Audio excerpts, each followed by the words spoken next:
नमस्कार दोस्तों, मैं रितेश शर्मा, आपका होस्ट, आप सभी का आपके अपने channel Chanakya news and media के इस नए एपिसोड पर बहुत बहुत स्वागत करता हूं। दोस्तों, आज 17 सितंबर सन 2020 हमारे देश के आदरणीय प्रधानमंत्री श्री नरेंद्र मोदी जी का 70वां जन्मदिन है। मैं आप सभी अपने भाई और बहनों की तरफ से अपने आदरणीय प्रधानमंत्री श्री नरेंद्र मोदी जी को जन्मदिन की बहुत बहुत बधाई एवं शुभकामनाएं प्रेषित करता हूँ। दोस्तों, जैसे कि आप सभी जानते हैं कि हमारे देश के प्रधानमंत्री श्री नरेंद्र मोदी जी का जन्म 17 सितंबर सन 1950 में वाडनगर, गुजरात में हुआ। अपने बाल्यकाल से आज तक जिस तरीके से उन्होंने संघर्ष में जीवन जिया है, जिस तरीके से उन्होंने विषम परिस्थितियों पर भी विजय प्राप्त करी है और किस तरीके से अपने जुझारू स्वभाव की वजह से, अपने व्यक्तित्व की वजह से किस तरीके से वो आगे बढ़ते गए, ये हम लोगों के लिए एक बेहद प्रेरणादायक है। हम सभी लोगों को, हम सभी हिंदुस्तानियों को उससे प्रेरणा प्राप्त होती है। ये हम लोगों के लिए एक बहुत प्रेरणादायक विषय है कि किस तरीके से उन्होंने चाय बेचने के कार्य से, जिस तरीके से उन्होंने अपने बचपन में चाय बेची, उस कार्य से लेके वो किस तरीके से आगे बढ़ते गए, किस तरीके से वो संघर्ष करके आगे बढ़ते गए और सन 2001 में गुजरात के चीफ मिनिस्टर बने और उसके बाद में सन 2014 से जिस तरीके से वो हमारे महान देश को लीड कर रहे हैं, ये अपने आप में बेहद प्रेरणादायक है। हम सभी हिंदुस्तानी भाई बहन इससे प्रेरणा प्राप्त करते हैं। हम लोगों को भी प्रेरणा मिलती है कि भाई हम लोग भी कुछ ना कुछ हासिल कर सकते हैं, हम लोग भी कुछ ना कुछ बन सकते हैं।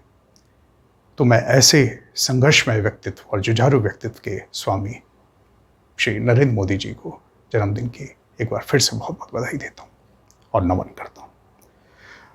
दोस्तों, आज मैं आपके सामने 3 टॉपिक्स लेकर आया हूँ, 3 पॉइंट्स जो मैं आपसे डिस्कस करना चाह रहा हूँ।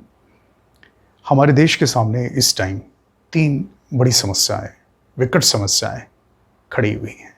3 विकट समस्याएं हमारे सामने हैं, हमारे लिए बहुत बड़े चैलेंजेस के रूप में। ये समस्या है, सबसे पहली जो हमारे देश जो इस टाइम कोरोना महामारी से जूझ रहा है। पूरी दुनिया को कोरोना महामारी ने जिस तरीके से अपने आगोश में लिया हुआ है और हमारा देश भी उससे अछूता नहीं है। तो सबसे बड़ी समस्या है कि हम लोगों को इस कोरोना महामारी से निजात दिलाना, हमारे देश को इस कोरोना महामारी से बाहर निकालना, उबारना। दूसरी समस्या है, वो भी इसी कोरोना महामारी की वजह से है।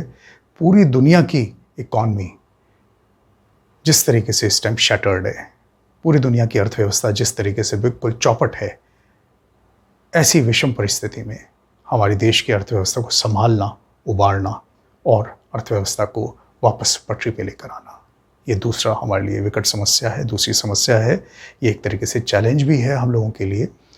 तीसरी हमारे लिए समस्या है हमारे पड़ोसी देशों की वजह से।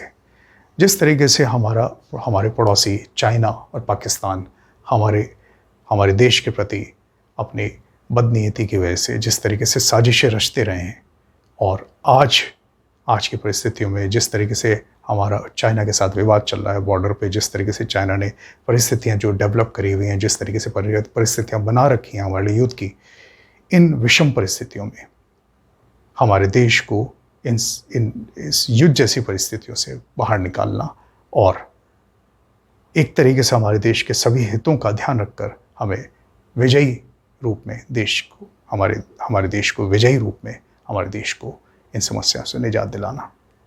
ये तीनों ही विकट समस्याएं हैं जिनको हम लोग फेस कर रहे हैं और मैं उम्मीद करता हूं कि हमारे आदरणीय प्रधानमंत्री श्री नरेंद्र मोदी जी हम लोगों को इन तीनों समस्याओं से विजयी बनाते हुए, विजय पताका हमारा लहराते हुए हम इन तीनों समस्याओं से जल्द ही निजात पाएंगे। हमारे प्रधानमंत्री जी इन तीनों समस्याओं से हमें विजयी बनाएंगे और हमारा देश आगे बढ़ता जाएगा।